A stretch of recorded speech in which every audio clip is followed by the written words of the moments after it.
사랑하는 성도 여러분, 반갑습니다. 좋은 아침입니다. 하나님께서 저희들 가운데 또 뿐만 아니라 온 세계 가운데에서 지금 일하고 계십니다. 하나님의 마음을 알고 또 하나님께서 일하실 때에 깨어있는 한 사람은 정말 복된 사람입니다. 오늘도 그런 하루가 되기를 축복합니다. 우리 말라기서 오늘 같이 나눌 말씀은 1장 11절부터 14절까지 말씀입니다. 말라기서 1장 11절부터 14절까지 말씀입니다. 11절을 제가 읽고 시작하도록 하겠습니다. 만군의 여호와가 이르노라. 해 뜨는 곳에서부터 해 지는 곳까지의 이방 민족 중에서 내 이름이 크게 될 것이라. 각처에서 내 이름을 위하여 분향하며 깨끗한 제물을 드리리니 이는 내 이름이 이방 민족 중에서 크게 될 것임이니라. 아멘. 우선 이 11절 말씀대로 될 것입니다. 지금 이 코로나 사태를 통하여서요, 오늘 여기 11절에 두 번이나 나와 있는데 이방 민족 중에서 내 이름이 크게 될 것이라, 내 이름이 이방 민족 중에서 크게 될 것임이니라, 이렇게 말씀하고 있는데 하나님의 이름이 크게 될 것입니다. 해 뜨는 곳에서부터 해 지는 곳에까지 주님 앞에 깨끗한 제물을 드리고 주님 앞에 아름다운 그 이름에 드리는 아름다운 분향이 하나님 앞에 드려지게 될 것입니다. 자, 그런데 이제 일단 이 본문이 어떤 상황에서 주어진 것인지 다시 한번 생각해 보도록 하겠습니다. 마지막 선지자인 이 말라기 때에 이스라엘 백성들 가운데는 굉장한 그 하나님을 향한 실망감, 또 하나님을 향한 서운함이 가득 차 있었습니다. 1장 시작하자마자 그들은 하나님께 이렇게 말하고 있었죠. 주께서 어떻게 우리를 사랑하셨나이까? 라고 하나님을 향해서 따져 묻고 있었습니다. 이와 같은 서운함은 우리 계속 나누고 있는 바대로 율법주의이기 때문에 나오는 것이거든요. 내가 했고, 그리고 내가 하면서 내가 기대한 것이 내 눈에 보이는 것, 사실은 사람 눈에 보이는 것이기 때문에 하나님은 눈에 보이는 것, 사람 눈에 근사한 것 주지 않았기 때문에 서운함이 들어와 있었던 것이잖아요. 그런데 여러분들, 하나님 앞에 드리는 예배가 율법적이 되어지면 어떻게 되냐고 하면요, 사실은 하나님을 공경하는 것, 경외하는 것, 두려워하는 것 없어집니다. 공로주의니까요. 항상 하나님이 나한테 빚쟁이고요. 항상 나는 하나님한테 할 말이 있는 사람에게는요, 하나님을 향한 진정한 사랑도 진정한 두려움도 없습니다. 그런데 율법주의는 매력이 있습니다. 내가 뭔가를 하고 있기 때문에 하나님이 응답하지 않아도 스스로 주는 만족이 있어요. 내가 괜찮은 사람처럼 느껴지니까요. 하나님을 향한 공경은 없는데도 율법주의적인 제사는 계속되었죠. 하나님께서는 말씀하십니다. 니네 총독한테, 만군의 여호와인 하나님이 아니라 니네 총독한테 그거 줘봐라고. 기뻐 받겠느냐고. 제발 나를 위해서 누군가 이 성전문을 좀 닫아줬으면 좋겠다고 하는 그런 제사가 그들은 원망하면서 그런 제사를 드리고 있었는데요. 유대인들이 하나님께서 축복 주시기 위해서, 또 축복의 통로를 삼기 위해서 먼저 말씀을 주시고 먼저 예배하게 한 유대인들이 이렇게 그릇된 예배를 드리고 잘못된 율법주의에 빠져 있으면 하나님의 계획이 실패할까요? 그렇지 않습니다. 오늘 11절은 바로 그런 상황에서 주어진 말씀입니다. 비록 유대인들이 하나님께서 주신 그 축복의 운명도, 하나님께서 맡기신 그 축복의 사명도 감당하지 못하고 부정한 예배와 율법주의적인 신앙생활로 서운함 가운데 있다 할지라도 하나님께서는요, 만군의 여호와가 이르노라. 하나님 크신 하나님이십니다. 우리의 실패가 하나님의 실패도 아니고요, 우리의 성공이 하나님의 성공도 아닙니다. 착각하지 마십시오. 우리를 초월하여서 하나님은 만군의 여호와이신데요, 해 뜨는 곳에서부터 해 지는 곳까지의 이방 민족 중에서 내 이름이 크게 될 것입니다. 유대인들이 하나님의 이름을 경외하지 않는다고 하나님이 작은 하나님이 됩니까? 천만의 말씀입니다. 유대인들에게 먼저 그런 기회를 주셨을 뿐이지 유대인들 없으면 하나님 큰일 납니까? 아닙니다. 이방인들이, 해 뜨는 곳부터 지는 곳까지 이방인들이 하나님의 이름을 크게 할 것이라고 선언하고 있습니다. 유대인들이 부정한 제사를 드리고 있다고 하나님이 더럽혀집니까? 아닙니다. 각 처에서 내 이름을 위하여 분향하며 깨끗한 제물을 이방인들이 드리게 될 것이라고 말씀합니다. 내 이름이 이방 민족 중에서 크게 될 것이다. 이렇게 하나님은 선언하고 있는 것입니다. 여러분, 에서는 무너졌다가 영원히 무너졌는데 야곱은 에서 못지않은 죄인이 있고 무너졌음에도 불구하고 회복되어진 이유는 성전 지으라는 것이죠.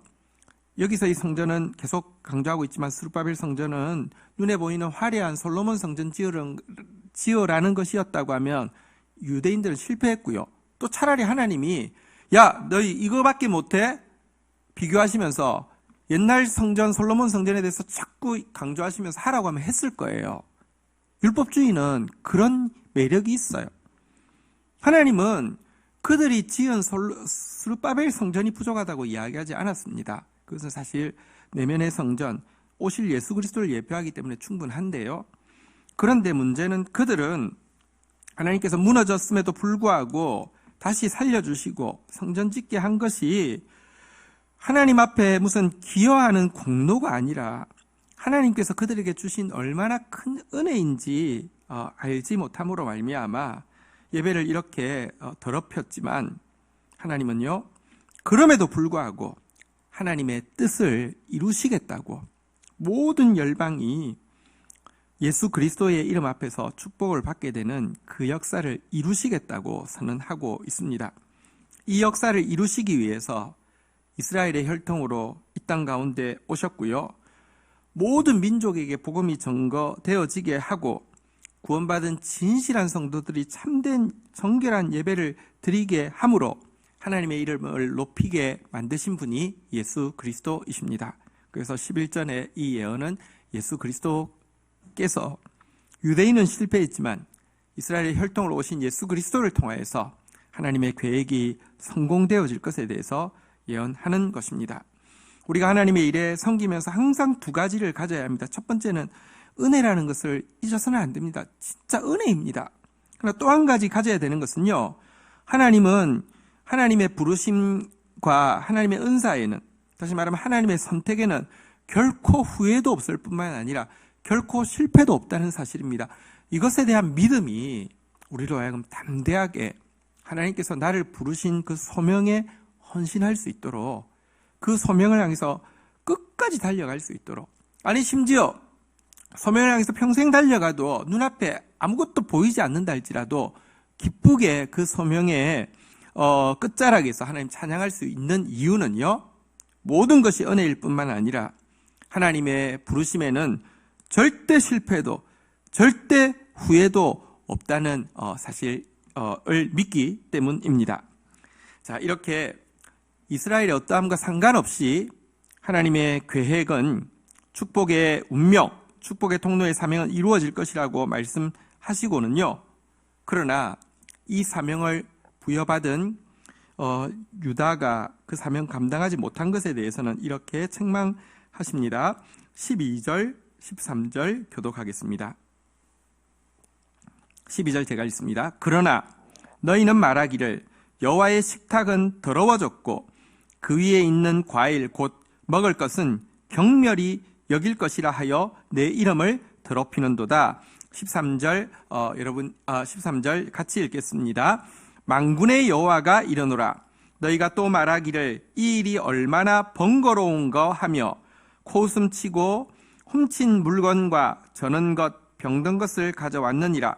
너희가 이같이 봉헌물을 가져오니 내가 그것을 너희 손에서 받겠느냐. 이는 여호와의 말이니라. 여러분, 하나님의 나라의 원칙은 많이 맡은 자에게는 하나님 많이 찾으신다는 것입니다.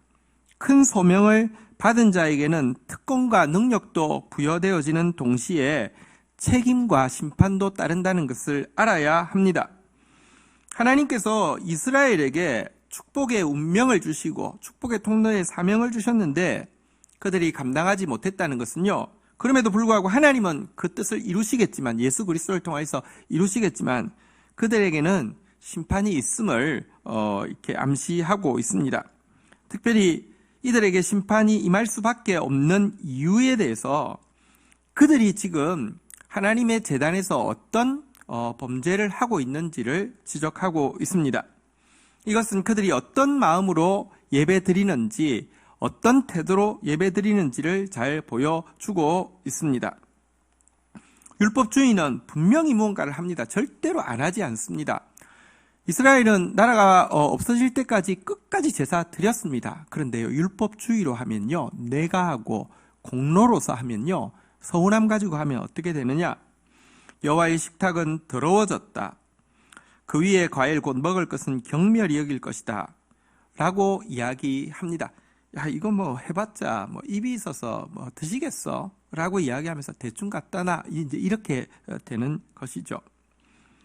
또 하나님께서 이 일을 말씀하십니다. 이 일이 얼마나 번거로운고 하며 코웃음치고, 여러분 하면서도 이거 이렇게 해야 돼? 이런 식으로 하나님 앞에서 이 예배 드리는 것에 대해서 아주 경멸히 여기고 코웃음치고 번거롭게 여기는 마음으로 이 일을 하고 있었음을 보여줍니다. 거기에 드리는 제물에 대해서는요, 훔친 물건, 전한 것, 병든 것, 이런 것으로 제물을 삼았다는 것입니다. 어차피 죽일 거니까 좋은 거 받고 저는 거 하고, 혹은 또 가져오는 사람도 남의 거 훔쳐가지고 갖다 바치고, 이런 식으로 제물을 드리고 있었다는 것입니다. 신약시대에는 이렇게 무슨 제물을 드리지는 않지만 우리의 마음가짐이 하나님을 예배하는, 내면의 성전을 건축하는, 말씀이 나를 다스리도록 말씀 앞에 나를 노출시키고 말씀 앞에서 탄식하면서 내 그 겉옷을 찢고 내 속마음을 찢는 이런 자세가요, 여러분들 경멸하고 번거롭게 여기고 코웃음치고 마저못해서 의무감으로 사람들 이렇게 눈앞에서 하는 신용만 하는 모습으로 하고 있다는 것입니다. 하나님은 이것 절대 받지 않는다고 말씀하십니다. 14절에 보면요, 심지어 이렇게도 말씀하십니다. 읽도록 하겠습니다. 짐승떼 가운데에 수컷이 있거늘 그 서원한 일에 흠 있는 것으로 속여 내게 드리는 자는 저주를 받으리니 나는 큰 임금이요 내 이름은 이방 민족 중에 두려워하는 것이 됨이라. 만군의 여호와의 말이니라. 여러분, 특별히 일반적인 제물이 아니라 서원하는 일에 드리는 제물은 다르지 않습니까? 한번 보십시오. 서원한다는 것은 나신인 서원일 수도 있고요, 혹은 또 어떤 특별한 뜻을 정하여서 서원할 때가 있죠. 바울도 서원한 때가 있었고요. 서원에는 이렇게 의식이 따르고 제물이 따르는데, 서원하는 제물의 원리는 무엇이냐고 하면 흠 없는 수컷인데요. 이 일마저도, 서운하는 제물에 대해서마저도 흠 있는 거, 또 이렇게 수컷 아닌 거, 뭐 이런 것들 가지고 할 수 있었을 정도이니, 여러분 그냥 일반적인 제물은 어떠했을지는 정말 불을 보듯 뻔한 것임을 알 수 있습니다. 하나님이 얼마나 그들에게 작아 보였으면 이 짓까지 할 수 있을까요? 예를 들어 우리가 뭐 이런 것이죠. 사실 정말 있어서는 안 되는 일이지만 흔히 일어나는 일이기도 하니까 그냥 말씀을 드립니다. 서원이라는 것이 꼭 신학교 가는 게 서원은 아닌데, 우리 한국 사회에서 약간 그런 이렇게 사용되는 경우가 많으니까요. 일반적으로 뭐 내가 하나님 이렇게 뭐 이번에 사업이 잘 되면 어떻게 하겠습니다. 뭐 이번에 기도 응답해 주시면 어떻게 하겠습니다. 이렇게 해놓고는 막 잘못하는 이런 경우들, 기도할 때하고 실제 응답받고 나서 태도가 다른 거 얼마든지 볼 수 있는데, 그게 아니라 나름 서원한답시고 나름 하나님 일한답시고 하는데, 뭐 여러분 신학교 가서 뭐 컨닝을 아무렇지 않게 한달지, 아니면 목사가 되어서 정말 있어서는 안 되는 거짓말을 아무렇지 않게 한달지, 이게요 하나님이 얼마나 작았으면 이러고도 괜찮은 좀 한국교회 목회자에 대한 신뢰 수준은요, 모든 종교인 중에서 꼴찌죠.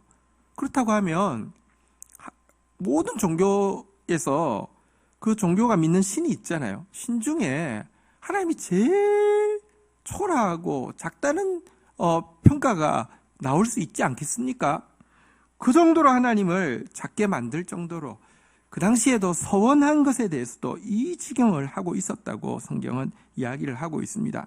그래서 그들을 향해서요, 한번 따라하겠습니다. 저주를 받으리니. 하나님은 하나님의 뜻을 이루겠지만 하나님의 뜻을 이루는 일에 은혜로 사용해 주시는 유다가 그 사명 감당하지 못할 정도가 아니라 이렇게 이 사명을 수치스러운 것으로 만든 것에 대해서 하나님은 저주가 있을 것이다 라고 경고하고 있고요. 하나님이 어떤 분이신지에 대해서 한번 따라하겠습니다. 큰 임금이요. 당신이 큰 임금이시라고 하고요. 당신의 이름은 한번 따라하겠습니다. 이방 민족 중에서 두려워하는 것이 됨이라. 이방 민족마저도 그분의 이름 앞에서 두려워 떨 수밖에 없는 분이시다라고 이야기하면서요. 이 말의 또 마지막을 만군의 여호와의 말이니라라고 말씀하고 있습니다. 우리가 하나님은 얼마나 큰지 잘 모릅니다. 그분은 큰 임금입니다. 그분은 하늘의 천천만만 불병거 불말로 세상을 통치하고 있는 분입니다. 하나님 전혀 알지 못하는 이방 민족도 두려워 떠는 이름이 그분의 이름입니다.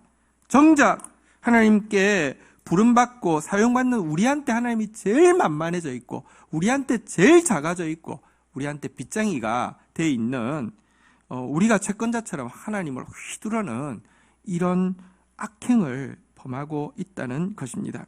이 말씀 앞에서 우리 다시 한번 두렵고 떨림으로 회개하고 그럼에도 불구하고 당신의 뜻을 이루시는 선하신 주님 예수 그리스도의 구원의 능력에 어떤 의미에서 이방인인 우리가 지금 주님을 믿게 된 것, 주님의 말씀이 들리게 된 것, 주님의 일에 수종들게 된 것은 이것 때문에 주어진 은혜잖아요. 근데 우리가 또 영적으로 제2의 유대인이 되어가지고 교만하고 또 이 공로의식에 빠지고 그리고 하나님 앞에 섬이, 말씀 앞에 섬이, 예배 앞에 섬이 이와 같은 습관적이고 아주 번거롭고 마지못해 하는 일이 된다고 하면 어떻게 되겠습니까?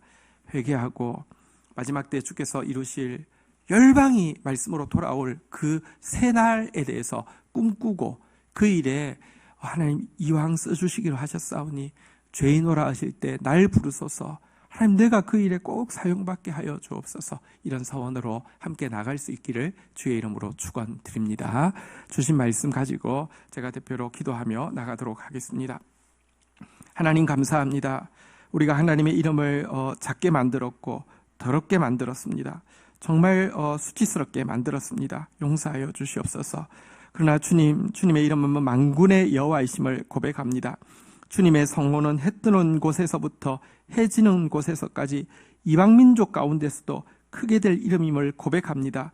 하나님 그날에 각 처에서 깨끗한 제물로 하나님께 드리는 분향이 끝이지 않을 영원토록 찬양받으실 주님이심을 고백합니다. 우리의 어떠함과 상관없이 이 일을 이루실 것이고 이 나라를 완성하실 주님을 찬양합니다. 그러나 주님의 큰 긍휼 가운데 이 일을 위하여서 부름받았을진데 하나님 이 은혜에 감격하면서 이 일에 끝까지 수종되는 이 행복을 빼앗기지 않도록 우리에게 은혜를 더하여 주시기를 간절히 간구하고 소원합니다. 우리 안에 내면의 성전을 세우라 하신 주님 앞에서 하나님 아직도 말씀 앞에 섬이 하나님을 예배함이 우리에게 형식적이고 습관적이고 아니 공로가 되어 있고 아니 번거롭고 코웃음 치는 것이 되어 있는 하나님 저희들을 불쌍히 여겨주시고 고쳐주시기를 간절히 간구하고 소원합니다. 하나님이 내게 가장 큰 임금이 되게 하시고 하나님이 나에게 가장 두려운 왕이 되어지게 하여 주시며 하나님 당신을 정말 천천만만의 불병거 불말을 거느리시고 지금도 온 세계를 다스리시는 하나님이심을 매 순간 고백하는, 하나님을 크게 하는 저희들이 되어질 수 있도록 은혜를 더하여 주옵소서. 오늘 하루 이런 고백으로 주님의 이름을 높이며 살아가는 주의 백성들을 되어질 수 있도록 축복하여 주옵소서. 예수님의 이름으로 기도 올립니다. 아멘.